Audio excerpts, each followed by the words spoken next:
इंदौर के राव से चुनाव लड़ रहे हैं कांग्रेस नेता जीतू पटवारी की मैराथन चल रही है इंदौर में, और मैं इनसे सवाल करूंगा पहला, ये मैराथन क्या मंजिल पर पहुंचेगी? 100% जो बेरोजगारी का प्रतिशत है देश और प्रदेश में, उसकी आवाज है ये आवाज है एग्जाम घोटाले की, ये आवाज है पेपर लीक की, ये आवाज है भर्तियों में धांधली की, ये आवाज है स्पोर्ट्स से जुड़े हुए उन परिवार के लोगों की जिनकी जिंदगी देश के लिए गई पर भविष्य खराब हो गया।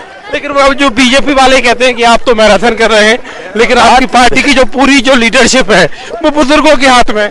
ये इससे क्या होता है, विचार नए हैं, संस्कार नए हैं, परिवार नए हैं और बच्चों के लिए भविष्य में काम करने का जज्बा नया है।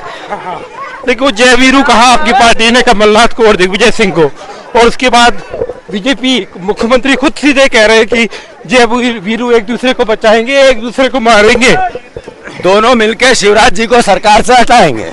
और ये आप युवाओं से आपने कहा कि कांग्रेस बीजेपी दोनों से सवाल करो, आक्रोश है। बिल्कुल है, जो आएंगे उनको भी सजग रहना पड़ेगा, जो जा रहे हैं उनकी भी गलती बतानी पड़ेगी। अच्छा, आपका मुद्दा क्या है, आपको क्यों जिताए, तीसरी बार आप क्यों जीते? 2 लाख भर्ती राहु को लेके, प्रदेश को लेके, राहु को लेके कि प्रदेश को लेके, आपसे पूछ रहा हूँ। हाँ जी बताइए, किस मुद्दे को लेकर है? अरे भैया, प्रदेश में इसलिए जिताए हम नौकरी देंगे, इसलिए जिताए हम महंगाई हटाएंगे, इसलिए जिताए कि हम समृद्ध करेंगे किसान को, और राव से इसलिए जिताए कि बेटा है वो अच्छा है, वो आप तो उनके वो दौड़ता है, वो आप तो मधु वर्मा हो, आप तो मधु वर्मा के पैर पड़ते हैं।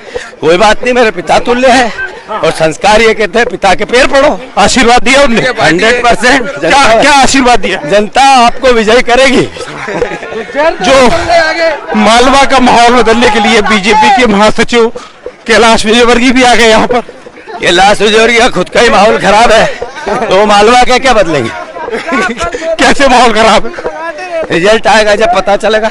जो आपकी पार्टी है सरकार नहीं चला पाती ना, ये भी तो जनता के बल में आएगा। 15 महीने में सरकार चलाएंगे। एक बार एक्सीडेंट हो गया, अब नहीं होगा, अलर्ट है, सेफ्टी सारे इंतजाम कर रखे हैं। ज्योतिरादित्य सिंधिया जी की कमी खल रही है इस बार आपके साथ नहीं, वो चले गए, अच्छा है।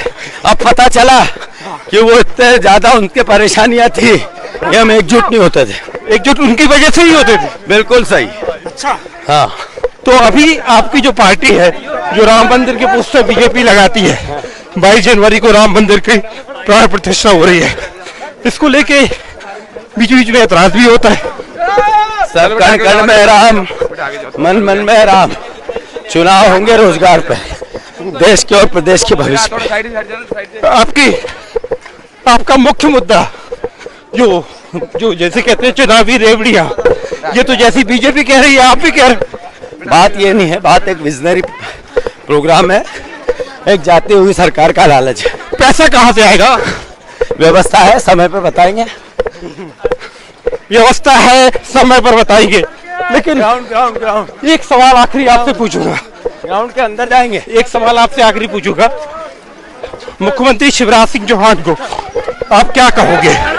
ये कहेंगे कि आपने सबसे बड़ा भ्रष्टाचारी प्रदेश बना दिया, बेरोजगारी प्रदेश बना दिया, आपने हर दर्जे का कानून व्यवस्था में चरमराई व्यवस्था कर दी, अर्थव्यवस्था डैमेज है, अल्टीमेटली हर तरह की अराजकता का आरोप लगाते हुए जीतू पटवारी राव से चुनाव लड़ रहे हैं, यहाँ पर मैराथन कर रहे हैं, और युवाओं को खासतौर पर नौजवानों को रिझाने के लिए रोज सुबह इसी तरह से मैराथन करते हैं, दौड़ लगाते हैं, और सारे जो युवा हैं उनको जमा करते हैं। Manoj Sharma, Indore, news 18 India.